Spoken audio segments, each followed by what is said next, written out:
A aula dessa semana é sobre pedologia e climatologia. Para a gente entender melhor o que é a pedologia, nós temos que entender basicamente o conceito, né, de pedologia, né?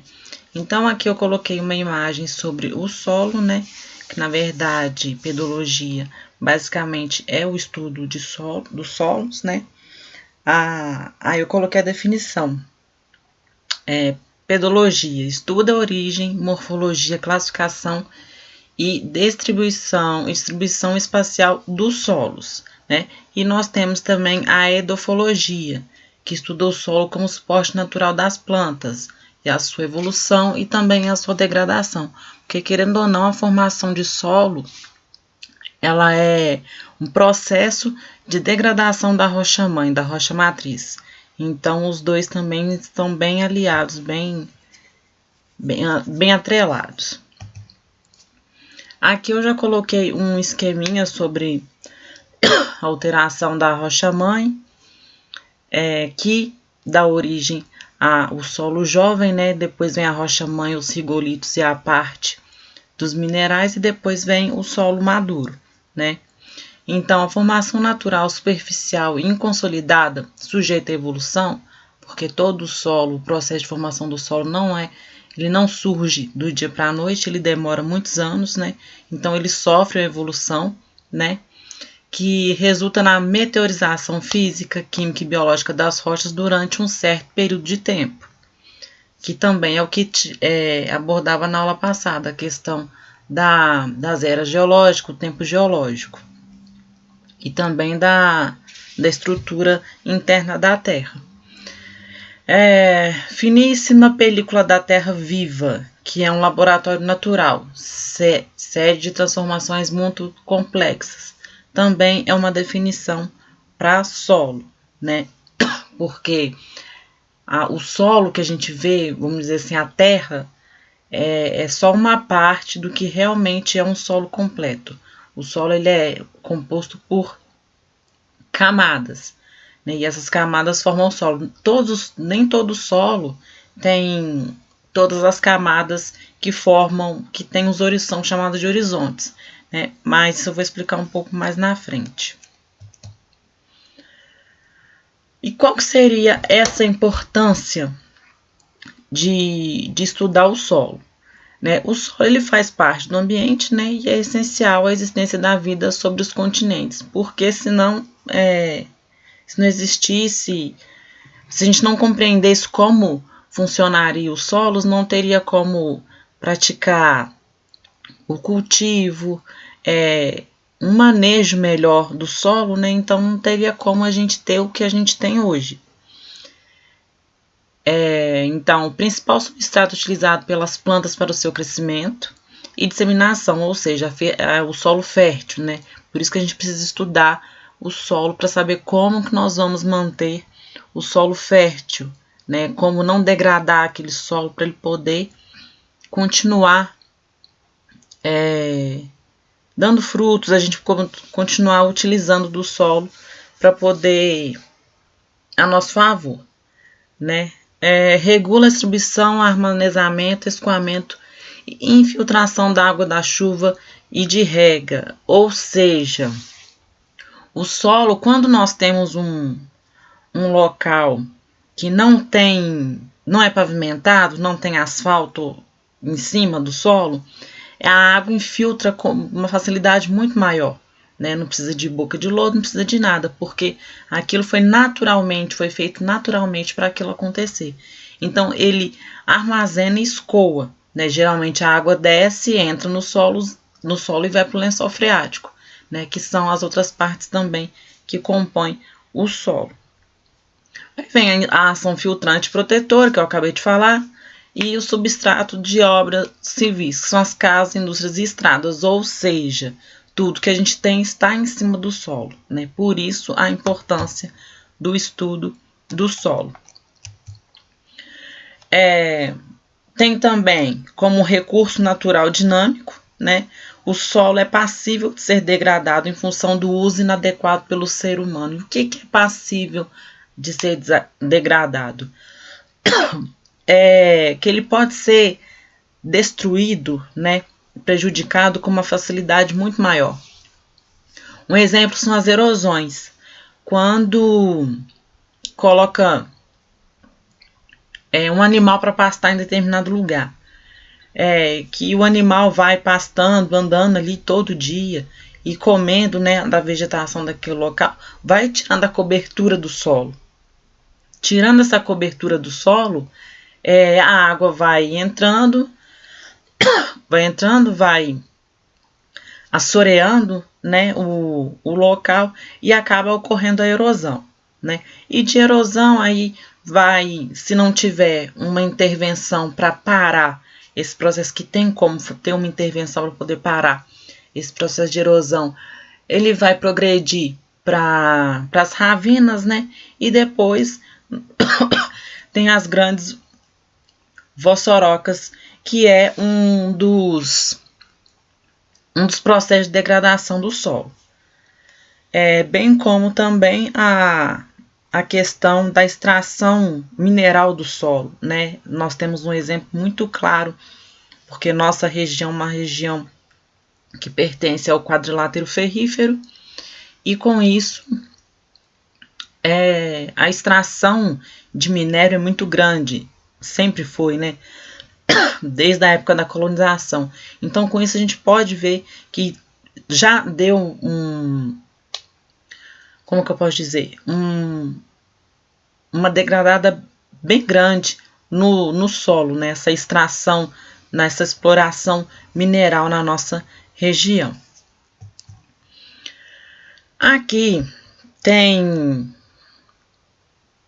eu pontuei alguns fatores de formação do solo que são primordiais para que esse solo possa ser formado. Não tem como o solo ser formado sem esses fatores, sem todos esses fatores, tá? O primeiro é o clima. E por que o clima? Né? Nessa imagem aqui, não sei se eu vou conseguir dar um zoom aqui, mas ela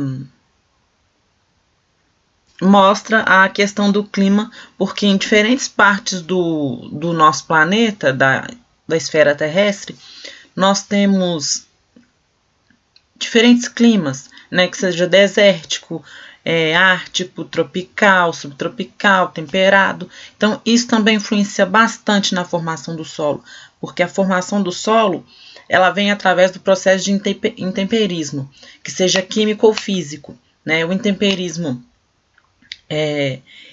são altas temperaturas e também as questões naturais, que seja chuva, vento, temperaturas também, né? Então, o clima, as zonas climáticas, elas são fatores primordiais na formação do solo. Aqui, nesse mapa, nós temos os solos zonais. Aqui ficou um pouquinho claro, não dá para ver direito, mas os solos zonais, ele basicamente são as características que dependem do clima, independentes da rocha-mãe, ou seja, a rocha matriz, né? Ocorrem em correspondência com as grandes zonas climáticas. Então, independente ou não de ter ali a degradação da rocha-mãe, da rocha matriz, esses solos zonais eles dependem muito do clima. Então, o que quer dizer? Determinado tipo de solo só vai ocorrer em determinado tipo de clima. Vamos supor, um solo mais seco, vai ser num local que o clima vai ser um clima mais seco, um clima desértico, por exemplo. Agora, um solo que é um solo mais arenoso, vai ser numa área mais tropical. Então, isso que são solos zonais, tá? Isso também, o que eu coloquei no slide anterior sobre o clima, sobre as zonas climáticas, a precipitação, que eu não falei aqui, a precipitação é a chuva, né? Então, a chuva e a temperatura são fatores importantes nisso também. Esse mapa é um mapa sobre a distribuição mundial de precipitação anual. E o que é isso? A distribuição de chuvas, né, no período de um ano no nosso hemisfério terrestre. Então, a gente pode observar que nas partes azuis são as áreas que mais tem chuva, que mais chovem, né? O nível de precipitação é mais elevado. Já as partes em vermelho são os locais que menos chovem. O nível de precipitação anual é menor. Então, a gente pode observar que a maioria, no nosso hemisfério terrestre, a maioria dos locais, o nível de precipitação anual não é tão grande, né, como poderia ser. Isso também pode até ser, pode ser característica do aquecimento global, né, mas tem algumas partes, poucos são as partes que têm uma precipitação maior, né, acima de 200.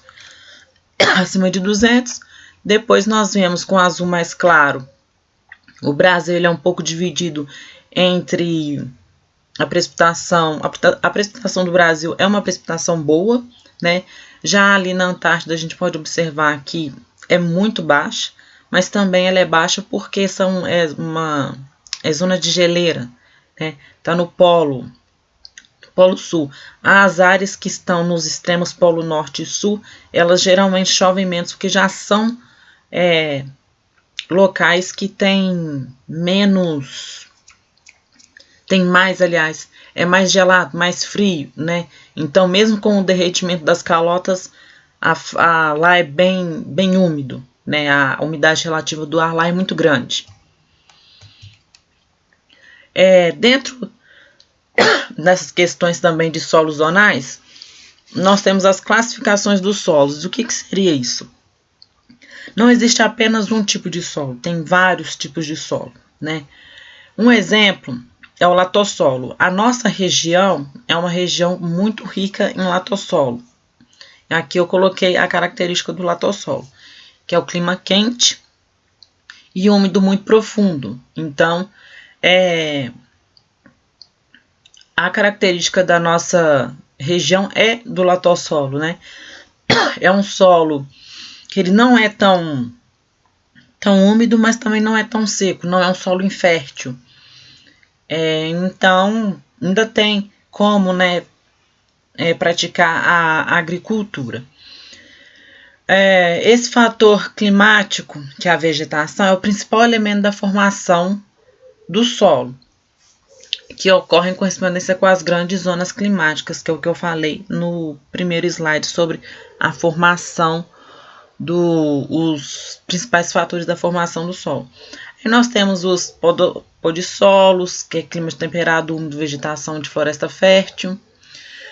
Os xernossolos, clima temperado, frio, subúmido. E o desértico, que é o típico de clima árido, e ele é bem pouco fértil, né? A praticar a agricultura nos solos desérticos já é um pouco mais difícil. Continuando os fatores de formação do solo, nós temos a rocha-mãe. A rocha-mãe, ela é a base da formação de um solo, né? Ele se origina da rocha-mãe, né? Rocha-mãe ou rocha-matriz, tanto faz. Pode aparecer em livros ou questões de prova, tanto como rocha-mãe como rocha-matriz. Nome diferente, mas o mesmo significado, tá? Então, dentro dessa rocha-mãe, nós temos três tópicos, que é a hidrólise, a hidratação e a carbonatação. A hidrólise é a reação de uma substância com a água, né? Já a hidratação é a adição de minerais. E a carbonatação é a reação entre os minerais das rochas e o ácido carbônico. Mas o que isso tem a ver? Tanto de fórmula de química e tudo mais. O solo em si, ele não é formado apenas pela rocha. a composição do solo, ele é uma parte mineral, outra parte de água e outra parte de ar. Então, para ele ser um solo, principalmente para ele ser um solo fértil, ele tem que ter esses 3 elementos, né? A questão dos minerais, a parte da água e a parte do ar, do oxigênio. Então, esse também é basicamente esses 3 tópicos que eu disse: a hidrólise, a hidratação e a carbonatação, né? Aí nós temos ali, coloquei as fórmulas químicas só para tirar curiosidade mesmo, mas isso não é tão assim relevante para quando vai fazer uma prova de Enem, no caso. Já as atividades biológicas. As atividades biológicas, elas são principais na questão dos micro-organismos, né, da formação do solo. E são essas atividades biológicas que tornam os solos férteis, né? Que sejam as plantas, os animais ou os micro-organismos. Essas questões, toda a parte biológica do solo é que torna ele mais rico para poder ele ser fértil e conseguir ter um manejo maior desse solo. Já o relevo, ele é um fator muito importante, sim, na formação do solo, porque ele é basicamente uma divisão da erosão, da quantidade de água e da radiação solar.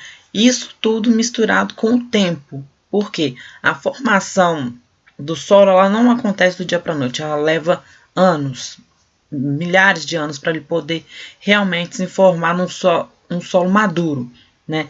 Nós temos o solo jovem e tal, mas não, é um solo pronto, perfeito, um solo maduro, ele demora milhares de anos para ser formado.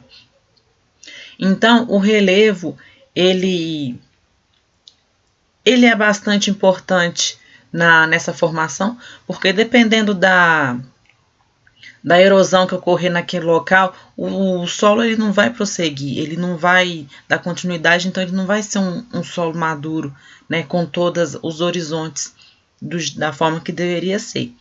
Então, o relevo, o tempo, juntamente com os outros tópicos que eu já disse sobre a atividade biológica e o clima, principalmente, não tem como isso tudo ser formado se não for o tempo e também o relevo, tá? A rocha-mãe eu não citei porque todo o solo é originado da rocha-mãe, né? Então, mesmo que ele chega só até determinada parte, a rocha-mãe sempre vai estar lá. Ela não tem como ela sair do lugar, ela sempre vai estar lá, né? Mas o relevo e o tempo, ele também são extremamente importantes para a formação do solo. Aqui eu coloquei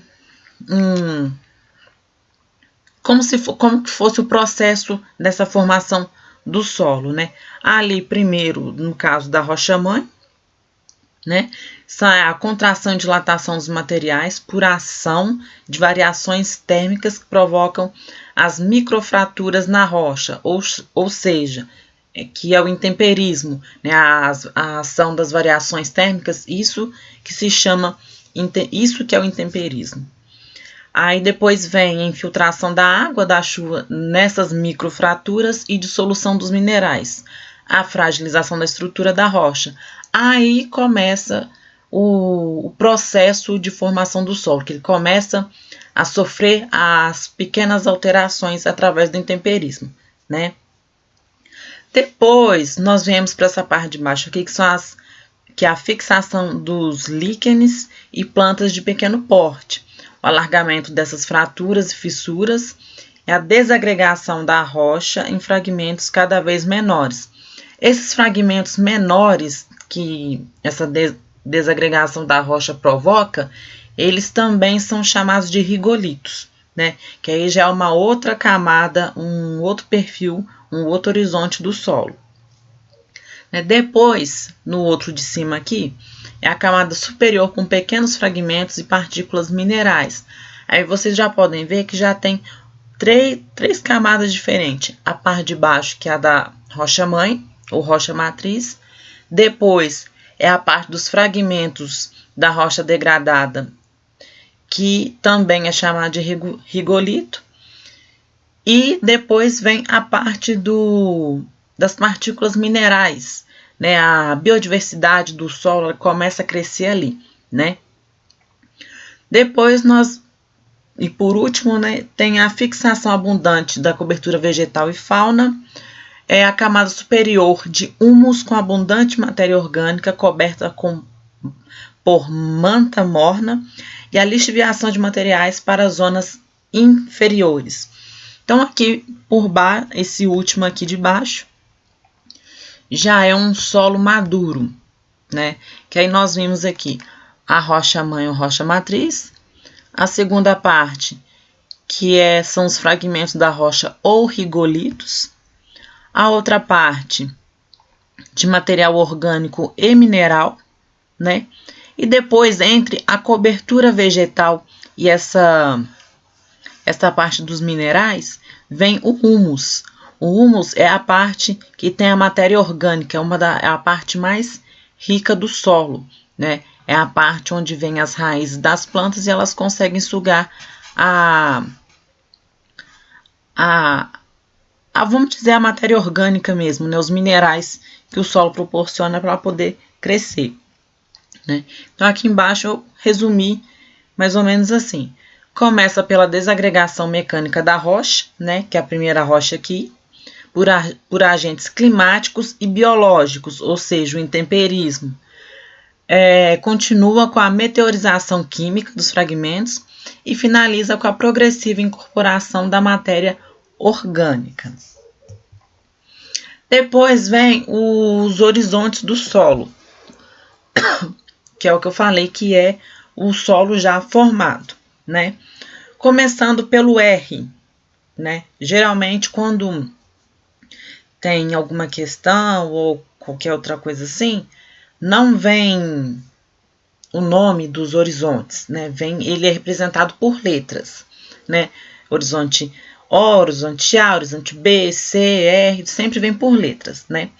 E aí a gente tem que entender o que são cada um desses horizontes, né? Então vamos começar pelo horizonte R, o de baixo, que é o material consolidado ou rocha não alterada, ou seja, é a rocha mãe, a rocha matriz, tanto faz. Se geralmente aparece rocha matriz em algumas questões, mas pode aparecer rocha mãe ou rocha não alterada, porque realmente ela é uma rocha não alterada.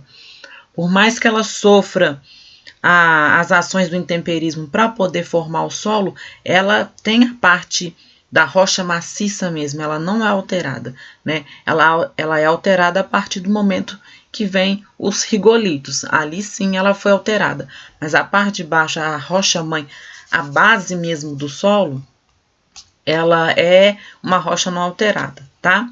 E isso é o horizonte R. Já o horizonte C, né, que vem acima do horizonte R, que é a rocha não alterada, a rocha mãe, é formado pelos detritos minerais provenientes da desagregação da rocha mãe, ou seja, os rigolitos, são os pequenos fragmentos da rocha mãe que aparecem, tá? Vocês podem ver aqui no desenho que eu pus ao lado.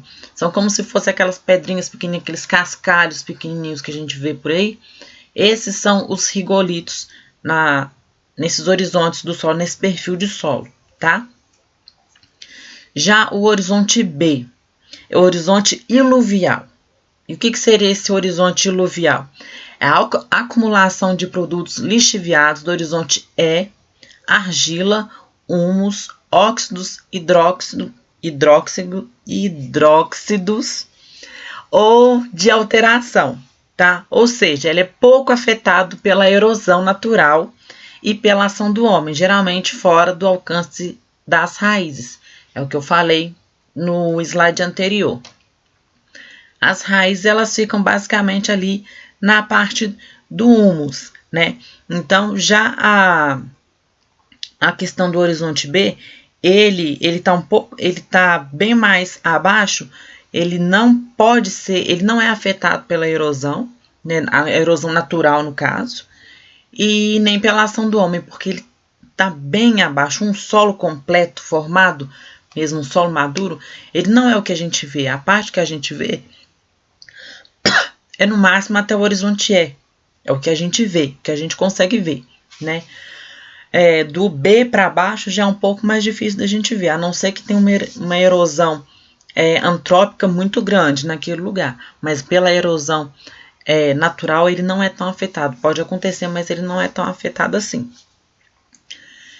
Já o horizonte A e o horizonte E, que são os horizontes, a partir desses horizontes que a gente consegue ver, né, o solo por completo, né? Que a gente acha que é o solo por completo, na verdade. O A e o E. É o horizonte rico em humus e partículas minerais. Basicamente, o E é o horizonte que ele é rico em partículas minerais e o horizonte A, ele é rico em humus, tá? Então, minerais, A, humus, tá? Eles são mais escuros que os inferiores e sujeitos às influências do clima, plantas e animais. Por quê? Ele está mais visível, tá? A gente consegue ver ele, consegue manejar ele. O horizonte eluvial ou de lixiviação de cor clara é rico em minerais resistentes à alteração, tá? Aí depois nós temos o horizonte O, que é esse que a gente pisa, tá? É o horizonte superficial. Pode conter mais de 20% de matéria orgânica em diferentes graus de decomposição. Então, o horizonte O é o que a gente vê, tá? O que a gente tá pisando, tem lá uma graminha bonitinha, verdinha. Aquele ali é o horizonte O. Abaixo daquilo ali, que nós temos o horizonte A, tá? Que é a parte do humus. Depois que nós temos o horizonte E, que é a parte dos minerais. Aí logo abaixo nós temos o horizonte B, que ele já não é tão afetado assim, ele não é de fácil visualização, porque ele está bem mais abaixo, né? Aí depois nós temos o horizonte C, que é dos regolitos, dos fragmentos de rocha, e o horizonte R, que é a rocha não alterada, ou rocha-mãe, rocha-matriz também. Esse é o perfil do solo, é o que eu expliquei, que é a parte que a gente consegue ver. O perfil do solo é o conjunto de horizontes que, num corte vertical, né, se sucedem desde a superfície até a rocha que originou o solo. É muito difícil a gente ver um perfil de solo completo, mas pode acontecer, tá? Os solos jovens são características ainda próximas da rocha-mãe. Então, quer dizer o quê? Eu vou sempre achar um solo maduro? Não, não vou. Com todos os horizontes? Não. Posso achar o solo com poucos, nem todos os horizontes, então quer dizer que aquele solo é um solo novo, né? Um solo jovem, que ele começou a sua formação não tem tanto tempo assim. Agora, um solo maduro, né? Que é um solo mais evoluído, que é um solo que você vê que tem um perfil completo com todos os horizontes, horizonte R, C, E, A e O, todos os horizontes, então é um solo maduro, dá pra gente ver nitidamente todos esses horizontes. Por exemplo, essa segunda imagem, na verdade, basicamente quase todas dá pra ver um perfil de solo completo, né, com todos os horizontes. Mas as cores vão mudando, né? Então dá pra gente classificar quais são os horizontes a partir das cores também. Tem as camadas separadas que a gente consegue ver esses horizontes distribuídos num perfil. Então, o perfil do solo é o conjunto desses horizontes, né? Então, nós vemos lá, rocha-mãe é a parte. Nesse segundo é o que dá para ver melhor. É a parte da, vamos dizer assim, rocha-mãe, né? Aqui de baixo a parte bem mais escura aqui, né?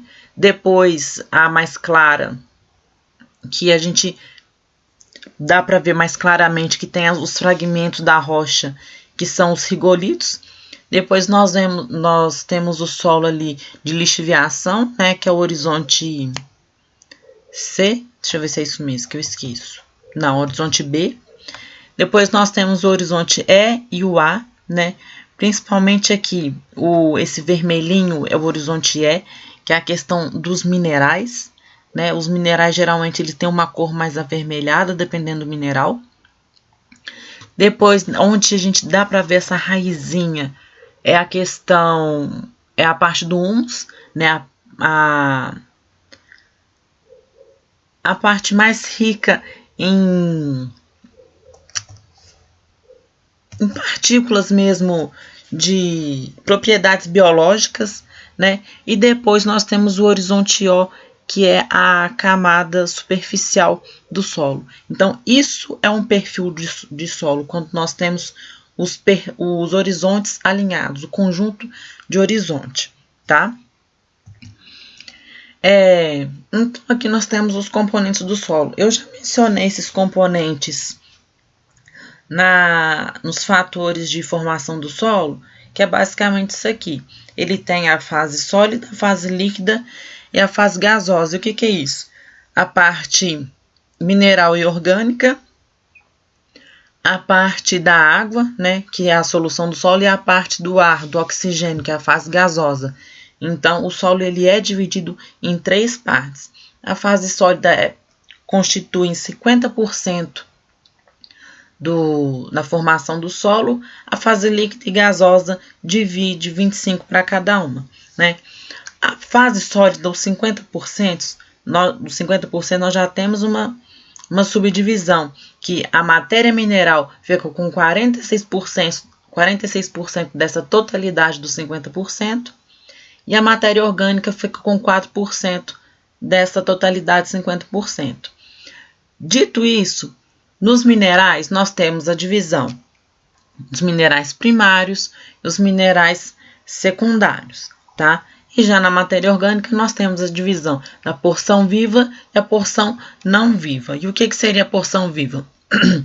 As raízes das plantas, a fauna do solo, né? E a porção não viva são os restos de animais, vegetais, enfim. Basicamente, essa parte do solo de matéria orgânica, sendo ela viva ou não viva, mas é a parte biológica do solo, tá? Já a fase líquida, que constitui os outros 25%, né? Então aí nós já temos 75% da formação do solo. Ela é dividida em 3: a água hidroscópica, a água capilar e a água gravitacional. A água higroscópica ela é fortemente retida por adsorção. Já a água capilar, elas são os microporos, ela é fracamente retida, disponível para as plantas, né? Então ela fica mais ali na parte do humus ali e por aí.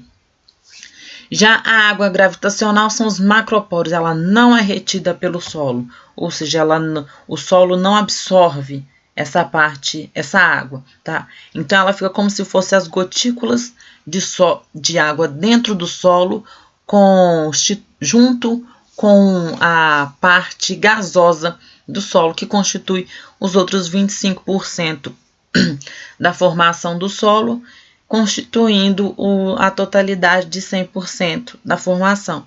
E o que é isso? São os vapores de água, a atmosfera do solo, a parte gasosa do solo, né? Então, é basicamente isso, os componentes do solo. Antes da gente passar para a parte de climatologia, eu vou passar uma animação sobre a formação dos solos, que é uma parte mais interessante, que fica bem explicadinho também.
Agora nós vamos para a parte de climatologia.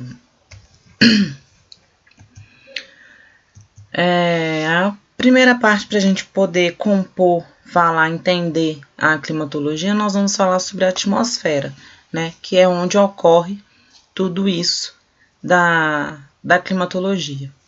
A atmosfera, entre outras funções, ela protege a superfície da Terra. Essa é a característica principal da atmosfera, proteger a superfície terrestre. De quê? De impactos de corpos celestes, né? Os meteoros ou qualquer outra coisa que, por exemplo, vamos supor que tenha um satélite em funcionamento na órbita terrestre.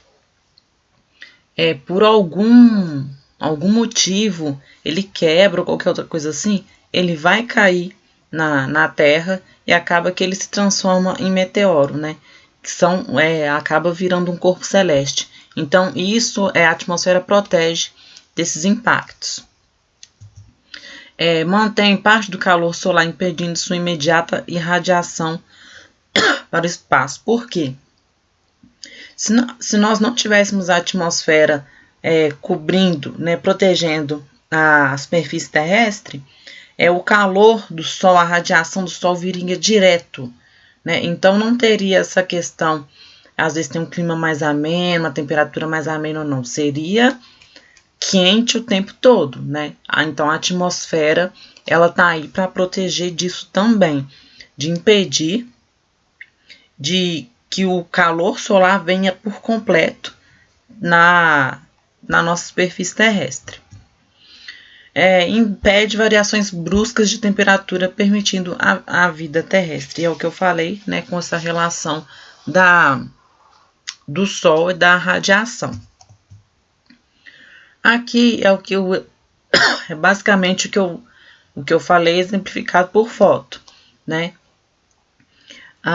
Nós temos as outras camadas, né? A troposfera, estratosfera, mesosfera, ionosfera e a exosfera. E ali nós temos a divisão, né, dessas camadas atmosféricas e tendo isso, né, a exemplificação dos meteoros e onde que está a sonda atmosférica, a parte da atmosfera que protege a nossa superfície terrestre. Então, para a gente entender o que é a diferença entre tempo e clima e o que é tempo e clima, né? O que é o clima? O clima é a sucessão dos estados de tempo. Mas o que é isso, sucessão de estados de tempo? Vamos supor, o clima, eu não posso dizer que o clima não muda, é imutável, ele muda. Só que para ele mudar, demora muitos anos, não é a mesma coisa que o tempo, né? O clima é o que difere uma região ou outra, né? Nós temos um clima seco, um clima árido, um clima tropical. Isso é o clima, né? Isso define o que é o clima. O tempo não. O tempo ele é mais mutável, ele muda bruscamente, ele pode mudar, num dia ele pode mudar 3, 4 vezes, depende muito, né, dos fatores climáticos que vão influenciar isso. Mas o tempo é basicamente a previsão de tempo que a gente vê na televisão. Tal dia, hoje, amanhã vai estar de manhã, vai estar calor, de tarde vai estar frio, vai estar tantos graus, vai chover, não vai chover. Isso é o tempo, tá? Então, quando a gente fala de previsão de tempo, tal, isso é o tempo, tá? Então, aqui para a gente ver a diferença entre tempo e clima. Tempo e o clima são conceitos usados em meteorologia para se entender o comportamento da atmosfera em diferentes intervalos de tempo, tá? O tempo é uma determinada região do planeta, pode ser considerado como a soma da ação de diversas variáveis atmosféricas. Por exemplo, chuva, sol e vento, num limitado e curto período, é o que eu falei. Às vezes pode mudar, num dia pode mudar 3, 4 vezes, né? Então, não quer dizer que vai ser, vai mudar de um dia para o outro. Não, pode mudar sim de um dia para o outro, mas pode mudar no mesmo dia. Quantas vezes a gente já não viu que de manhã tá um frio danado e chega de estar tá um calor arrebentando. Então, isso é a característica de tempo. Já o clima de uma região é o comportamento médio da atmosfera por um longo período de tempo, que podem ser meses ou anos, né? Então, a gente não tem aquela percepção tipo assim, tal lugar é quente demais, porque o clima predominante daquele lugar é quente. Não, tal outro lugar é muito frio. Então, geralmente, aqui no Brasil, a gente fala que o sul é muito frio e no nordeste é muito quente. Então, isso são climas diferentes. Tá? O que difere um lugar e outro é o clima. Tá? O tempo não, porque o tempo pode estar tanto frio em um lugar como pode estar no outro também. Isso não interfere. Agora, o clima é isso, é o que difere de acordo com cada região. Né? E como que o clima vai influenciar na nossa vida? A cada dia que passa, a influência do clima se expande mais, pois a economia gira em torno de situações climáticas e nós somos muito dependentes dela, ou seja, da economia, né? O clima, ele influencia sim na economia, porque vamos supor que, um exemplo, no sul a maior atividade industrial de lá é agropecuária, né? Principalmente a pecuária. Se lá, de repente, o clima mudar e for um clima desértico, né? Como um clima desértico vai virar uma área de sertão, como é no Nordeste em alguns lugares, como que vai haver a pastagem para poder ter o cultivo da pecuária? Não tem como, né? Então, o clima interfere sim nas questões econômicas e por isso que determinadas áreas do país que desenvolve aquela determinada função, ou que seja industrial ou econômica, né? Por exemplo, na região norte, lá já tem uma extração maior da borracha, do látex. Então, lá é propício para isso. Né? Lá tem um clima onde a região é bem úmida. Então, lá as árvores elas vão se desenvolver com mais facilidade. Então, isso influencia bastante, sim, nas nossas vidas. A gente pode até não perceber, porque é uma coisa muito automática, a gente não sabe de onde que vem isso, aquilo, mas influencia bastante, sim, a questão do clima. Com isso, nós temos as zonas climáticas, né? Mas por que existe vários climas e por que tem essas zonas climáticas? As zonas climáticas, elas são diferentes áreas do planeta que ela é de acordo com o movimento da Terra. Eu expliquei para vocês mais ou menos na nossa aula sobre fuso horário, né, de orientação e tudo mais, essa questão dos movimentos da Terra. Então, de acordo com os movimentos da Terra, não é no mesmo, por exemplo, aqui, vamos supor, agora é noite nos Estados Unidos, no hemisfério norte é dia, né? No hemisfério norte não, no ocidente, no oriente já é dia. Então, essa questão de fuso horário também influencia bastante nas zonas atmosféricas, nas zonas climáticas, principalmente nas estações do ano, né?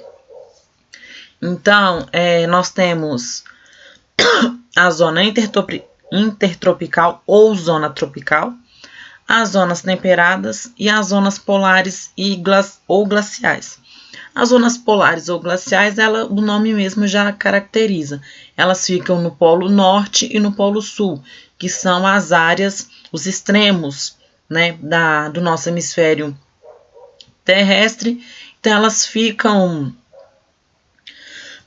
são áreas que recebem os raios solares, a radiação dos raios solares mais inclinados, né? Não tão totalmente, né? Não vai totalmente os raios solares. Então, por causa disso, não tem como eles serem aquecidos, né? O suficiente. Por isso que é uma zona gelada, Por quê? Por causa da rotação e como os raios solares são inclinados nessas regiões, então não tem como aquecer. Já nas zonas temperadas, elas ficam entre os trópicos e os círculos polares, né? Então, depois que a gente tem o polo, vamos pegar de cima, do polo norte, aí nós temos uma zona temperada, né? Então ela fica entre a zona polar. Depois da zona polar vem a zona temperada. Aí depois que nós temos a zona tropical. A zona tropical fica entre a zona temperada, entre as duas zonas temperadas, tá? Então, a zona tropical, que é a que fica no meio, né? Ou intertropical, acho que é por isso do nome inter, né? Que ela fica entre as duas zonas temperadas. Ela é limitada pelos trópicos de Câncer e Capricórnio, que são os principais trópicos que a gente tem, tá? Lembrando que nós temos vários outros trópicos, mas são os principais. Abrange as regiões atingidas mais diretamente pelos raios solares durante o ano todo, sendo, por isso, a faixa mais quente e iluminada do planeta. Então, essa parte central do hemisfério terrestre, que é onde é a zona intertropical ou zona tropical, é a parte mais quente, é a parte mais iluminada do hemisfério terrestre. Depois nós temos as zonas temperadas, que não é nem lá nem cá, né? Elas não são tão quentes e nem tão iluminadas, mas nessas partes, as 4 estações do ano, outono, inverno, verão e primavera, elas são facilmente percebidas, né? Elas são divididas são muito bem divididas, as características ficam bem nítidas, muito melhor do que nas outras, porque, por exemplo, nas zonas polares, lá tem todas as estações do ano, a primavera, o outono, o inverno e o verão, só que lá não tem como diferenciar o que é verão, o que é outono e o que é primavera, não tem como diferenciar, lá parece que é um inverno eterno, né? Já na zona temperada não, zona temperada tem todas têm as 4 estações, mas na zona temperada dá para diferenciar as 4 estações pelas características com bem mais facilidade do que as outras. Então, como que a gente explica as estações do ano? Eu comecei a explicar isso para vocês na aula de fuso horário, né? A questão da inclinação do eixo de rotação da Terra, né? Porque o fuso horário tem a ver com a rotação também, né? A rotação da Terra, nós temos em volta do Sol, em volta do seu próprio eixo, tem isso tudo, né? Então, eu comecei a explicar isso para vocês. Então, aqui nós podemos observar o que é o solstício, que eu comentei com vocês, e o equinócio, né? O solstício é a época em que os hemisférios são desigualmente iluminados. E o que é isso? Quer dizer que às vezes uma parte está iluminada e a outra não. Um polo está iluminado, por exemplo, o polo norte está sendo iluminado e o polo sul não está sendo iluminado. Então, isso que é um solstício. O equinócio é quando os dias e a noite têm a mesma duração de 12 horas, né? Então, isso interfere bastante. Não só essas estações do ano, os solstícios e equinócios também interferem no que eu expliquei para vocês sobre os fusos horários, tá? Então, aqui tem uma tabelinha, ela é até interessante. Vocês prestarem bastante atenção sobre quando são os solstícios e quando são os equinócios, tá? Solstícios são verão e inverno. Então, verão e inverno são as partes do ano em que os dias e as noites têm a mesma duração. E é por isso que quando tinha o horário de verão, ele acontecia nesse período, porque eles tinham a mesma duração, tá? Já o equinócio é caracterizado pelo outono e a primavera. Então, é muito simples de saber. Solstício é a época que eles são desigualmente iluminados, né? Então, verão e inverno. Eu já até expliquei errado da questão do horário de verão. Verão solstícios são a parte que eles são desigualmente iluminados. Então, não tem iluminação do sol da mesma forma, tá? Então, quando tinha horário de verão, a gente pode perceber que tinha lugares que não aderiram a esse horário de verão, mas mesmo assim, como não tem essa iluminação igual, não parecia que tinha diferença no horário, mas na iluminação não tinha mesmo com essa mudança do horário, né? Já no equinócio, outono e primavera, a duração é igual, então se houvesse uma mudança, seria mais perceptível, né? Dá para ver uma diferença sim, porque igual no Brasil nós temos mais de um fuso horário, mas basicamente é isso. Solstício é quando são as épocas em que o hemisfério não é iluminado igualmente, e o equinócio são quando os dias e as noites têm a mesma duração de 12 horas, tá? E aqui eu coloquei um esqueminha, né, dos solstícios e do equinócio, dos solstícios e equinócios, né, e as datas, tá? 20 de março, equinócio de outono, 20 de junho, solstício de inverno, 22 de setembro, equinócio de primavera e 22 de dezembro, o solstício de verão. Todos eles mais ou menos baseados no Trópico de Câncer e de Capricórnio, e ali baseado na linha do Equador, tá? Então, dito isso, nós temos os fatores que interferem no clima, né? Então, o que eu falei, cada região tem o seu próprio clima por causa de algumas características de determinado local, determinada região, né? E nós temos os elementos do clima que modificam isso. E o que são esses elementos? Quais são esses fatores? A latitude. E o que é a latitude? São a parte ali da linha do Equador, né? Quanto mais nos afastamos do Equador, menor a temperatura. A Terra é iluminada pelos raios solares com diferentes inclinações. Quanto mais longe do Equador, a incidência de luz solar é menor. Por isso, os polos norte e sul, eles não têm a mesma iluminação que as outras regiões do hemisfério terrestre, tá? A altitude, que já é correlacionada não à linha do Equador, né? Quanto mais alto estivermos, menor será a temperatura. Isso porque o ar se torna rarefeito, né? Isso a gente vê muito em algumas reportagens, ou então alguns filmes, eles falam,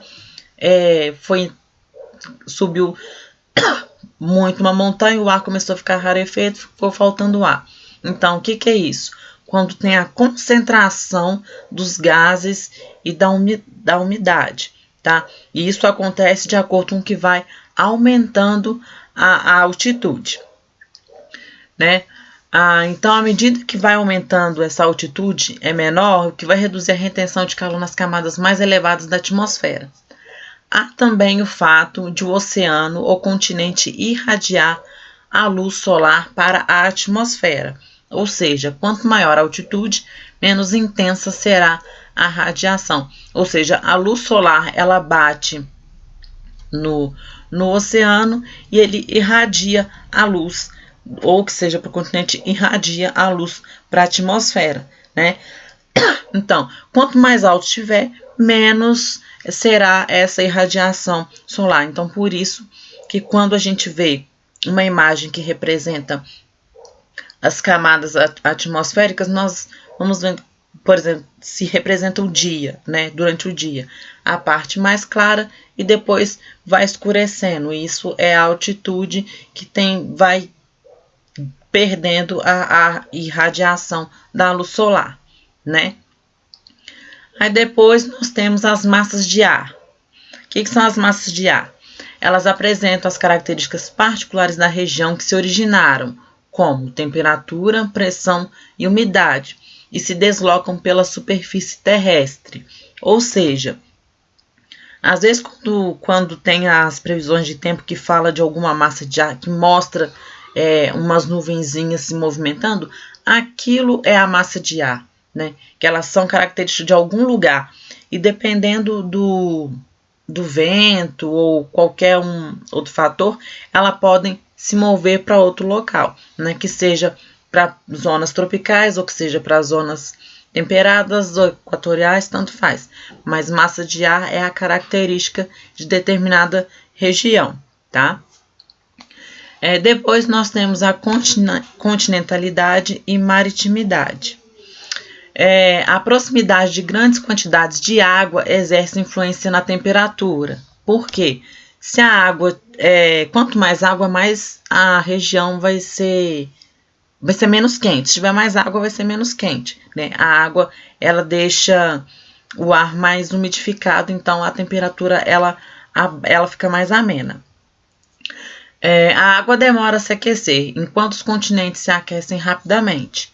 Por outro lado, ao contrário dos continentes, a água demora a irradiar a energia absorvida. Por isso, o hemisfério norte tem invernos mais rigorosos e verões mais quentes, devido à quantidade de terras emersas ser maior, ou seja, sofrer influência da continentalidade, tá? As correntes marítimas são massas de água que circulam pelo oceano. Tem suas próprias condições de temperatura e pressão e tem grande influência sobre o clima. As correntes quentes do Brasil determinam muita umidade, pois a elas estão associadas massas de ar quente e úmido que provocam grande quantidade de chuva.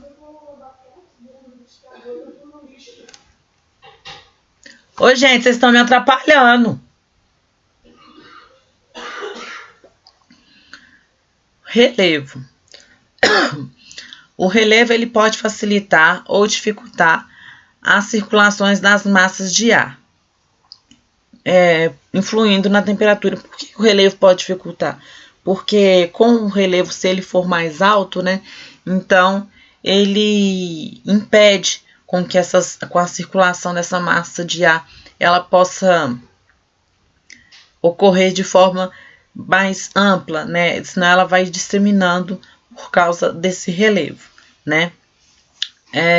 No Brasil, por exemplo, as serras no centro-sul do país formam uma passagem que facilita a circulação da massa polar atlântica e dificulta a da massa tropical atlântica. Por exemplo, vamos supor uma região que tem um cânion, né? Um cânion, então são as montanhas de um lado, do outro, e uma área mais aberta.